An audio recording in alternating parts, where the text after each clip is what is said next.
नमस्कार दोस्तों, आज अपन पढ़ेंगे 3 बिंदु स्टार्टर और 4 बिंदु स्टार्टर के दोनों में डिफरेंट क्या है। ठीक है, पहले अपने ओनली फॉर 3 बिंदु स्टार्टर पढ़ा था, तो उसमें अपन इसके दोष देखे थे, इसमें क्या क्या दोष है। उसके बाद में अब आज अपन पढ़ेंगे 4 बिंदु स्टार्टर का उपयोग क्यों किया, और इसमें जो दोष थे, 3 बिंदु स्टार्टर के दोष थे, वो दोष यहाँ पे दूर हो रहे हैं, नहीं हो रहे। ठीक है, तो पहले एक बार 3 बिंदु स्टार्टर अपन वापस से रिवाइज कर रहे हैं। थोड़ा सा एक बार देखना, यहाँ से ऑफ सॉकेट है। ठीक है, ये ऑफ स्थिति में हैंडल, इस हैंडल के माध्यम जैसे हम इसको आगे की तरफ बढ़ाएंगे, पहले स्टेप पे लाते ही ये सभी प्रतिरोध 1 2 3 ये तीनों प्रतिरोध स्टार्टर से प्रतिरोध है वो आरजे वाइंडिंग का साइड जुड़ जाएंगे। ठीक है, उसके बाद में यहाँ से देखो मैं जोड़ के बता देता हूँ। यहाँ से ये जुड़ गया, यहाँ जोड़ते ही इस विद्युत सप्लाई दो भागों में बट गई, एक तो आरजे वाइंडिंग में, एक जगह सीधी यहाँ से घूम करके सेंट्रल वाइंडिंग में। ठीक है, पर जैसे इसको मैं आगे बढ़ाता हूँ, जैसे हैंडल के हैंडल को आगे लेता हूँ, तो उस स्थिति में यहाँ से निकलने पर ये जो प्रतिरोध है वो आर्मेचर वाइंडिंग से बाहर हट करके शंट फील्ड वाइंडिंग में श्रेणी जुड़ जाता है, जिससे कि पूर्ण स्थिति यहाँ पे जब पूर्ण स्थिति में लेके आते हैं, इसको लास्ट स्टेप पे लेके आते हैं, तो उस टाइम पे क्या होता है, ये सारे प्रतिरोध आर्मेचर वाइंडिंग से कट जाता है, लेकिन ये शंट फील्ड वाइंडिंग से श्रेणी जुड़ जाते हैं, जिससे कि इसको शंट फील्ड वाइंडिंग और एनएसी को पूरी वोल्टेज नहीं मिल पाती है। तो यही दोष है 3 बिंदु में होने के कारण इसका उपयोग नहीं किया जाता है वैद्युतिक उपकरणों में, बड़ी मोटरों में।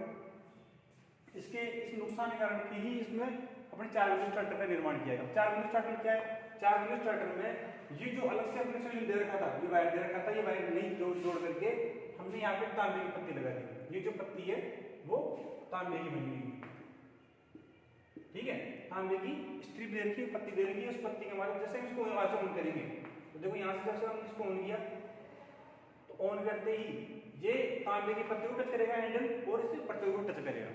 ठीक है, तो यहाँ से तांबे की पत्ती के माध्यम से सप्लाई कहाँ जाएगी, यहाँ से पत्ती में से सप्लाई होते हुए एनबीसी को पूरी वोल्टेज मिल जाएगी और शंट फील्ड वाइंडिंग को पूरी वोल्टेज मिल जाएगी। तो शंट फील्ड वाइंडिंग और एनबीसी को स्टार्टिंग से लेकर लास्ट तक पूर्ण वोल्टेज दी जाएगी, जिससे कि जो यहाँ पे दोष था भाई शंट फील्ड वाइंडिंग को रनिंग स्थिति में वोल्टेज का मान कम मिल रहा था, तो वो दोष यहाँ पे दूर हो गया। ठीक है, अब देखो एनबीसी, अब एनबीसी इतनी सामर्थ्य इसमें नहीं होता कि वो पूरी वोल्टेज अकेला सहन कर जाए, तो इसलिए इसको बोलते हैं सुरक्षा प्रतिरोधक, जो कि एनबीसी सुरक्षा के लिए लगाया जाता है। इसको बोलते हैं सुरक्षा प्रतिरोधक या फिर रियोस्टेट। इसका मान अपन एडजस्ट भी कर सकते हैं। अगर शंट फील्ड वाइंडिंग जो एनबीसी है वो ज्यादा वोल्टेज ड्रॉप करने वाली हो, तो उसका मान अपन वेरी कर सकते हैं। इसके अलावा इसको डायरेक्ट 240 वोल्टेज से कुछ संयोजित नहीं कर सकते, क्योंकि इसका प्रतिरोध का मान कम होता है। ठीक है, चुंबक का मान अपने को कितना रोक के रखना है, कितना फिक्स करना है, उसके हिसाब से हम इसको वेरी करते हैं इसका मान प्रतिरोध का। अब देखो शंट फील्ड वाइंडिंग, तो यहाँ से जैसा ही संयोजित करेंगे इसके माध्यम से, तो शंट फील्ड वाइंडिंग को इसके माध्यम से, इस वायर के माध्यम से यहाँ से पूरी वोल्टेज मिल जाएगी। पॉजिटिव यहाँ से आ रहा है, नेगेटिव यहाँ से आ गया, तो यहाँ से इसको पूरी वोल्टेज मिल जाएगी। अब रही आर्मेचर की बात, तो आर्मेचर का प्रतिरोध स्टार्टिंग में बहुत शून्य, मतलब 1 ओम से लगभग माना जाता है। तो यहाँ पे जैसे हम इसको स्टार्ट करेंगे, फर्स्ट स्टेप लेके आएंगे, तो यहाँ से प्रतिरोधों के माध्यम से आर्मेचर वाइंडिंग को सप्लाई मिलेगी, और आर्मेचर वाइंडिंग के साथ सप्लाई को कम मिलेगी। ठीक है, इस टाइम पे ये जो सभी प्रतिरोध है वो कुछ ना कुछ वोल्टेज ड्रॉप करते हुए इसको वोल्टेज कम देंगे। पर जैसे हम इस हैंडल को आगे की तरफ बढ़ाते हैं, हैंडल को आगे की ओर बढ़ाएंगे, तो इस स्थिति में क्या होगा, ये एक प्रतिरोध बाहर हट गया, एक प्रतिरोध यहाँ से हट गया, ये हट गया। तो अब देखो ये तांबे की पत्ती में टच है, तो तांबे की पत्ती से जो विद्युत जाल जाएगी, वोल्टेज जा रही है, वो एनबीसी को और शंट फील्ड वाइंडिंग को स्टार्टिंग से लेकर लास्ट तक पूर्ण वोल्टेज दी जाएगी। ठीक है, और जैसे जैसे आगे बढ़ते जाएंगे उस प्रकार से प्रतिरोध जो है वो सर्किट से बाहर हटते जाएंगे, और आर्मेचर वाइंडिंग को लास्ट में जब रनिंग स्थिति में आ जाएगी है, तो उस टाइम पे इसको पूरी वोल्टेज मिलेगी। ठीक है, अब एनबीसी चुंबक पूरा बढ़ेगा, तो एनबीसी इसको रोक के रखेगी। यहाँ पे जो दोष था कि एनबीसी बार-बार इसको छोड़ रही है, हैंडल को बार-बार छोड़ रही है, क्यों छोड़ रही है, क्योंकि पूर्ण ये वोल्टेज ड्रॉप कर रहे हैं, इस कारण से एनबीसी में शंट फील्ड वाइंडिंग में पूरा वोल्टेज नहीं मिल पा रहा, तो ये चुंबक कम बढ़ रहा है। इसका ऐसा चुंबक कम बढ़ रहा है, तो ये बार-बार छोड़ेगी इसको हैंडल को, स्प्रिंग का दबाव रहता है इस तरफ, तो वापस से ऑफ स्थिति में आ जाती है। लेकिन यहाँ पे इस स्टार्टर में 4 बिंदु स्टार्टर में दोष दूर हो रहा है, क्योंकि इसमें पूरा चुंबक बढ़ेगा, क्योंकि वोल्टेज पूरी मिल रही है। तो यहाँ पे इसमें जो छोड़ने वाली जो बीमारी है जो कि इसमें थी, वो यहाँ पे दूर हो चुकी है। ठीक है, उसके अलावा इसमें ये भी था कि भाई शंट फील्ड वाइंडिंग और एनबीसी में जुड़ी हुई है, उसको वोल्टेज कम मिल रहा था, उसका चुंबक कम बढ़ रहा था, टॉर्क का मान भी कम था, दक्षता घट गई।